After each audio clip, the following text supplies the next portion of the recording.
Hola a todos y bienvenidos al canal. Hoy nos vamos a meter hasta la cocina, literalmente, para analizar una empresa que probablemente está en vuestra nevera ahora mismo, aunque no os hayáis dado cuenta. Estamos hablando de Viscofan. ¿Os suenan las envolturas de las salchichas, del chorizo, etcétera? Pues bien, hay un líder mundial detrás de toda esa industria, un gigante español que cotiza en bolsa y que ha publicado sus resultados semestrales. Vamos a tratar de traducir todo el lenguaje financiero de sus informes en algo que todos podamos entender. En los próximos minutos desgranaremos juntos los resultados de Viscofan para la primera mitad de 2025. Veremos de dónde vienen sus ingresos, si está ganando más o menos dinero, en qué invierte y cuál es su salud financiera. Mi objetivo, como siempre, no es deciros si debéis comprar o vender sus acciones. Mi objetivo es daros las herramientas y el conocimiento para que después de ver este vídeo entendáis un poco mejor el negocio de Viscofan y podáis tomar vuestras propias decisiones informadas. Así que, si os interesa el mundo de la empresa y la inversión, quedaos porque vamos a desvelar los secretos de este gigante invisible. Empezamos. Antes de meternos en los números, es fundamental entender qué hace Viscofan. Su negocio principal, el que llaman negocio tradicional, es la fabricación de las envolturas que os comentaba. Las de colágeno, que a menudo son comestibles, las de celulosa, que serían las típicas de las salchichas tipo Frankfurt, y las de fibrosa para embutidos más grandes como el salchichón. Esta sería la base de su imperio y donde son líderes mundiales. Pero Viscofan no se queda ahí, sino que tiene una división de nuevos negocios que es su gran apuesta de futuro. Y aquí encontramos desde envolturas plásticas más sofisticadas hasta soluciones muy innovadoras como productos basados en colágeno para la bioingeniería y la salud. Su lema lo dice todo, dando una nueva forma a la alimentación y el bienestar. Y un último punto clave es su modelo de negocio, que es global. Tienen fábricas y oficinas por todo el mundo, lo cual les permite estar cerca de sus clientes en Europa, América, Asia, en fin, en todas partes. Y esto es muy importante para entender las cifras que veremos después, sobre todo cuando hablemos del efecto de las divisas. Y ahora sí, con esta imagen clara, vamos a ver cómo le ha ido en la primera mitad de 2025. Vayamos directos al grano con los tres grandes titulares del semestre. Si tuviéramos que resumir los resultados de Viscofan de enero a junio en tres cifras, serían estas. En primer lugar, los ingresos. La compañía facturó cerca de 619 millones, lo que supone un crecimiento del 4,3% con respecto al mismo periodo del año anterior. Esto nos dice que el negocio sigue creciendo y que están vendiendo más. En segundo lugar, el EBITDA o beneficio bruto de explotación, es decir, lo que gana la empresa con su negocio principal antes de contar intereses, impuestos y amortizaciones. Bien, este es un indicador clave para la rentabilidad del negocio puro y duro, y aquí la noticia es buena. El EBITDA creció un 10,3% hasta los 145 millones, un crecimiento de 2 dígitos, casi nada. Esto nos indica que no solo venden más, sino que están siendo más rentables. Y en tercer lugar, el resultado neto, que es el beneficio final, el dinero limpio que queda para la empresa después de pagar todo, y aquí vemos una cifra de cerca de 70 millones, que supone un crecimiento más modesto de solo un 1,3%. Y aquí estaría la primera gran pregunta del día. ¿Cómo es posible que el beneficio operativo, es decir, el EBITDA, crezca un 10% y el beneficio final apenas un 1%? Bien, esta va a ser una de las claves que vamos a desvelar hoy. Hay una historia interesante detrás de todos estos números. Sigamos. A veces, para entender la foto completa, es útil hacer zoom en la parte más reciente. Por eso ahora vamos a analizar los datos solo del segundo trimestre, es decir, de abril a junio de 2025, y esto nos va a dar una idea de la tendencia más actual de la compañía. Bien, en este trimestre los ingresos fueron de 312 millones de euros, un 2,7% más que en el mismo trimestre del año pasado. Quizás un crecimiento menor que el del semestre completo, pero veremos por qué. Donde realmente brilla el trimestre es, de nuevo, en la rentabilidad. El EBITDA trimestral fue de 76,3 millones, un 9% más que en 2024. Y aquí un dato clave, el margen EBITDA, que es el porcentaje que representa el EBITDA sobre los ingresos, alcanzó el 24,5%. Esto es una mejora de 1,4 puntos porcentuales, lo que significa que de cada 100 euros que vende Viscofan, ahora convierte 24,5 en beneficio bruto de explotación, mientras que antes convertía 23,1. Es una mejora de eficiencia notable. De hecho, la propia empresa destaca que este ha sido el mayor EBITDA de su historia en un segundo trimestre. Y esto nos confirma la buena marcha operativa que veíamos en el semestre, que resulta no ser algo puntual, sino que se ha consolidado y reforzado en los últimos meses. Y ahora vamos a ver de dónde viene exactamente este crecimiento de las ventas. Bien, ya sabemos que Viscofan ha vendido más, pero ¿qué ha vendido más exactamente? Bueno, pues vamos a abrir el capó de los ingresos y ver qué motor está funcionando a más revoluciones. Recordemos las tres áreas que mencionábamos antes. El negocio tradicional, es decir, su actividad de toda la vida, facturó cerca de 507 millones, creciendo un modesto 2,2%. No es un crecimiento espectacular, pero es muy importante porque esta división sigue siendo el corazón de la empresa, representando el 82% de todas las ventas. La gran sorpresa positiva viene de la división de nuevos negocios, y aquí los ingresos se han disparado un 14% hasta los 81 millones de euros. La empresa dice que esto se debe a una recuperación en las ventas de productos de plástico y a la buena marcha de sus soluciones de transferencias de especias, además de la contribución de las nuevas empresas que ha adquirido recientemente. Un inciso, las soluciones de transferencia de especias son una línea de cubiertas para embutido que no solo sirven como envoltura, sino que además transfieren directamente al alimento especias, aromas, etc. Y finalmente tenemos el negocio de energía, que es la venta de la electricidad que les sobra de sus plantas de cogeneración. Pues bien, también ha tenido un comportamiento excelente, con un crecimiento del 18,6% hasta los 30,7 millones. Esto se explica sobre todo por los mayores precios de la electricidad en España durante este periodo. En resumen, el negocio tradicional aporta estabilidad y volumen, mientras que las apuestas de futuro, los nuevos negocios, están demostrando ser un potente motor de crecimiento. Ahora que sabemos qué vende Viscofan, vamos a ver dónde lo vende. Bien, analizar la geografía de los ingresos es vital para entender la diversificación y los focos de crecimiento de una empresa global. Viscofan divide el mundo en 4 grandes regiones. La más importante sigue siendo EMEA, que engloba Europa, Oriente Medio y África, y representa el 42% de sus ventas, con un crecimiento sólido del 2,2%. Pero la historia más interesante está al otro lado del Atlántico. Norteamérica, que ya es el 31% de su negocio, ha crecido un potente 5,5%. Y Sudamérica ha sido la región estrella, con un crecimiento del 9,5%. Este crecimiento en Sudamérica se explica en parte por las adquisiciones de nuevas empresas en Brasil, un punto que tocaremos más adelante. Y finalmente está la región de Asia-Pacífico, que también muestra un crecimiento positivo del 2,7%. La conclusión parece clara: Viscofan crece en todas sus áreas geográficas, lo que demuestra fortaleza de su modelo global. Sin embargo, el crecimiento reportado no nos cuenta toda la historia, ya que hay un factor que ha estado jugando en su contra y que son las divisas.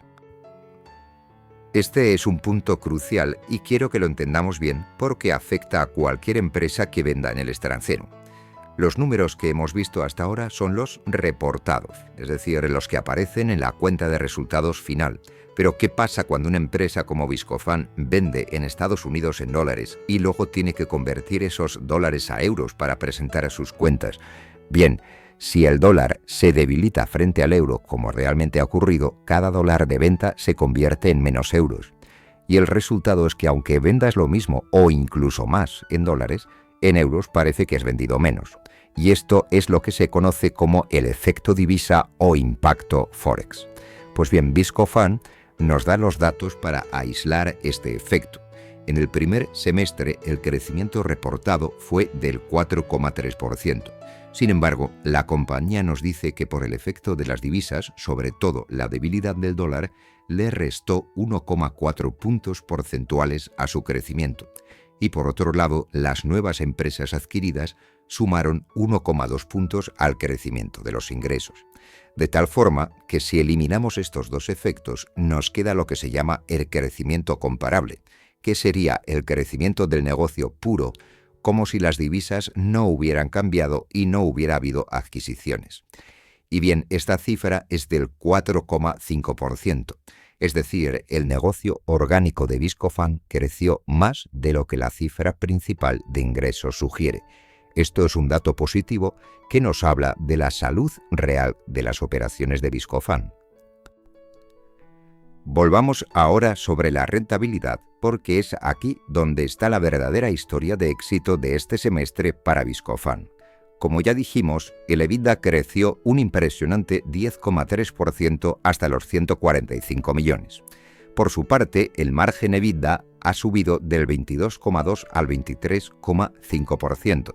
Esta mejora de 1,3 puntos es muy significativa en una industria como esta, ya que demuestra que la empresa está gestionando muy bien costes y operaciones. Y aquí viene lo interesante. Si descomponemos el crecimiento del EBITDA, podemos observar algo muy curioso y diferente a lo que pasaba con los ingresos. El crecimiento comparable del negocio, es decir, el orgánico, aportó 7,7 puntos de ese 10,3% de crecimiento total. Las nuevas adquisiciones sumaron 0,9 puntos y, sorprendentemente, el efecto divisa aquí fue positivo, sumando 1,7 puntos.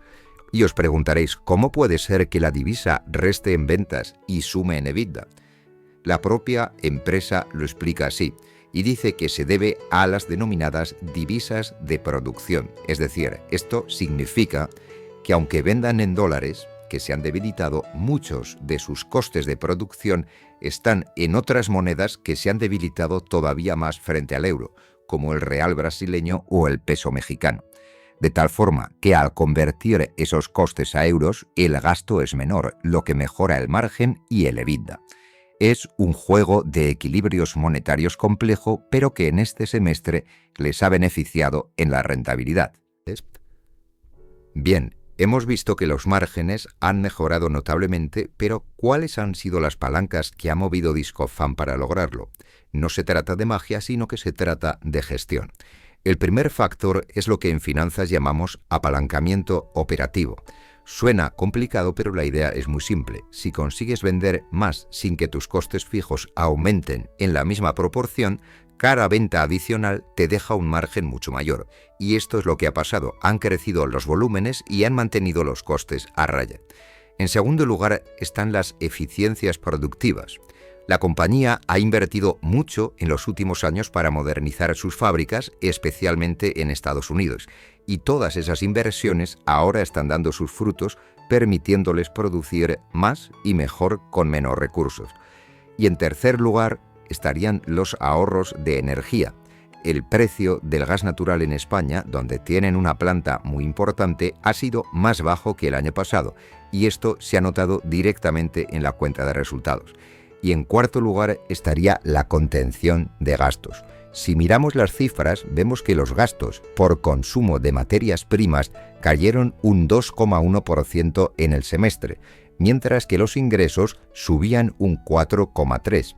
Y esto es una señal de una gestión de costes eficiente. En resumen, una combinación de más ventas, fábricas más eficientes, un entorno de costes energéticos más favorable y una contención en gastos. Ahora vamos a resolver el misterio que planteábamos al principio. ¿Por qué si el EBITDA crece a doble dígito, el beneficio neto apenas se mueve? Bien, la respuesta está en lo que ocurre por debajo del EBITDA, es decir, en las amortizaciones, el resultado financiero y los impuestos. En primer lugar, si al EBITDA le restamos las amortizaciones, obtenemos el beneficio de explotación o EBIT. Este también crece con fuerza un 13,9% hasta los 102 millones, por lo que hasta aquí todo va bien. El problema viene ahora en el resultado financiero. En la primera mitad de 2024, esta partida fue positiva en 0,6 millones de euros y, sin embargo, en 2025 ha sido negativa en 18 millones. ¿Y quién es el gran culpable? De nuevo, las diferencias de cambio, que aquí restan 14 millones de euros. Este golpe financiero se come casi todo el crecimiento operativo, pero entonces ocurre algo que salva los muebles, que son los impuestos. La tasa fiscal que paga Viscofan este semestre ha sido mucho más baja de lo normal, un 16,7% frente al 23,5% del año pasado.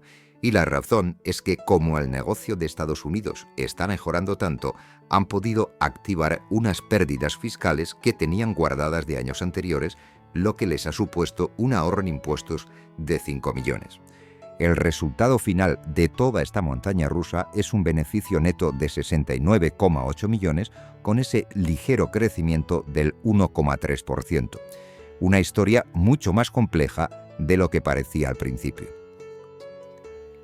Una empresa que quiere crecer no se puede quedar quieta, tiene que invertir sí o sí. El dinero que una compañía destina a mejorar sus fábricas, comprar nueva maquinaria o simplemente desarrollar nueva tecnología se conoce como CAPEX o gastos de capital. Es como la gasolina para el motor del crecimiento futuro. Pues bien, en la primera mitad del año, Viscofan ha invertido 40 millones y medio, una cifra que es casi un 69% superior a la del mismo periodo del año anterior. Y esto nos dice que están pisando el acelerador en sus proyectos estratégicos. De hecho, esta cifra ya es más de la mitad de su objetivo de inversión para todo el año, que se sitúa en 75 millones. Y bien, ¿en qué se están gastando este dinero? Bien, pues en proyectos muy concretos y estratégicos. Están, por un lado, ampliando su capacidad de producción de envolturas de colágeno, que es uno de sus productos estrella, para poder responder a la creciente demanda. También están instalando nueva maquinaria en su planta de México para fabricar bolsas de plástico para productos cárnicos, un mercado que tiene mucho potencial en Norteamérica. Y muy importante, una parte de la inversión se está destinando a la sostenibilidad, es decir, equipos para tratar mejor los residuos y mejorar su impacto medioambiental. Y el resto de la inversión se dedica a la mejora continua de sus fábricas. En definitiva, están invirtiendo para ser más grandes, más eficientes y más sostenibles. Bien, ya hemos visto los beneficios y las inversiones y ahora tocaría hablar de la deuda. Tener deuda en sí no es malo, de hecho es normal y necesario para crecer. La pregunta clave ¿es una deuda controlada y sostenible? Bien, la deuda bancaria neta de Viscofan a 30 de junio era de 228,7 millones. Esta cifra es muy superior a los 146,9 millones con los que cerró 2024. Por lo tanto, es normal preguntarse por qué ha subido tanto.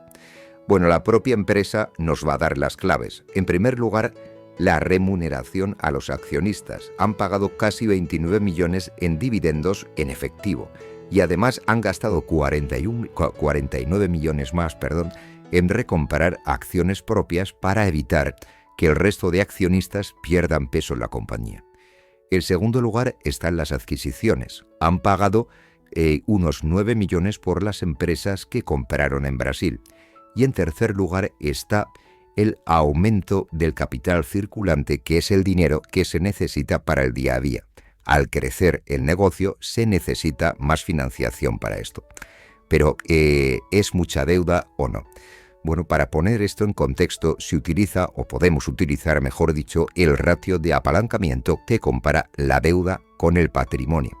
En el caso de Viscofan, la deuda neta financiera es de un 20,6% sobre su patrimonio. En el mundo empresarial, un nivel por debajo del 40 o 60% se puede considerar saludable, así que podríamos decir que Viscofan mantiene una cierta fortaleza de balance con capacidad para seguir financiando su crecimiento. Después de analizar el pasado, miremos ahora hacia el futuro. ¿Qué espera la propia compañía para el resto del año? Bueno, esto es importante porque nos da una referencia sobre si los resultados actuales son una sorpresa o si van en la dirección esperada. A principios de año, Viscofan publicó sus objetivos para todo el 2025 y esperaban un crecimiento de los ingresos de entre el 5 y el 8%, un crecimiento del EBITDA de entre el 8 y el 12% y un crecimiento del resultado neto de entre el 6 y el 10%. Bien, ahora, con los datos del primer semestre en la mano, el consejero delegado afirma que la evolución operativa va en línea con estas previsiones. El crecimiento del EBITDA, por ejemplo, del 10,3% está justo en el medio de la horquilla, así que por ese lado parece ser que van cumpliendo con el plan. Sin embargo, introduce una advertencia muy importante: el tipo de cambio del dólar. Dice textualmente que la debilidad del dólar limita que esta mejora se traslade en su totalidad al resultado neto. Y esto significa que el gran reto para la segunda mitad del año será ver si la fortaleza del negocio, las eficiencias y el crecimiento de los volúmenes son capaces de compensar este viento en contra que viene del mercado de divisas. Será muy interesante seguir esta evolución. Bien, hemos visto muchos números y conceptos, así que vamos a terminar resumiendo todo en 4 ideas clave, las más importantes que, en mi opinión, deberíamos llevarnos de este análisis. La primera idea es la aceleración del crecimiento. Después de un periodo de ajuste, el mercado de envolturas se ha recuperado y Viscofan está creciendo en volúmenes de venta. El negocio parece estar funcionando y vendiendo más producto. La segunda, y para mí la más importante, es la fuerte mejora en rentabilidad. La empresa está siendo mucho más eficiente. Sus márgenes han mejorado notablemente gracias a una buena gestión de la producción y de los costes. Es decir, el corazón del negocio late con más fuerza que nunca.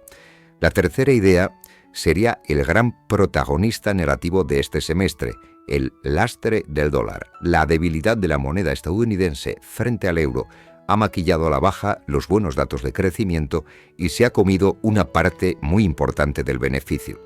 Es un factor externo, sí, pero con un impacto interno muy real. Y la cuarta y última idea sería la posición financiera.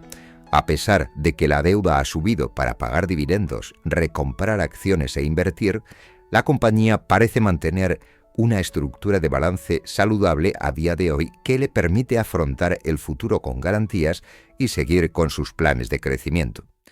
En fin, espero que estas 4 ideas os ayuden a tener una imagen clara y estructurada de la situación actual de Viscofan. Y hasta aquí nuestro análisis de los resultados de Viscofan. Espero que os haya resultado útil e interesante y que ahora tengáis una visión mucho más clara de cómo funciona esta gran compañía y de cómo interpretar sus cifras.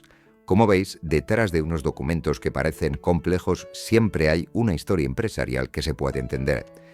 Ahora me encantaría saber vuestra opinión. ¿Qué os ha parecido el análisis? ¿Os ha sorprendido algún dato? ¿Hay alguna otra empresa cotizada que os interese y de la que os gustaría que hiciésemos un análisis similar?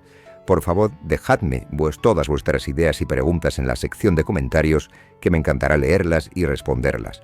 Y por supuesto, si os ha gustado el vídeo y queréis apoyar al canal para que sigamos creando contenido de calidad sobre finanzas y empresa, os agradecería enormemente que le dierais al botón de me gusta y, si aún no lo habéis hecho, que os suscribáis. Así no os perderéis ninguno de nuestros próximos análisis. Sin más, muchas gracias por vuestro tiempo y nos vemos en próximos vídeos.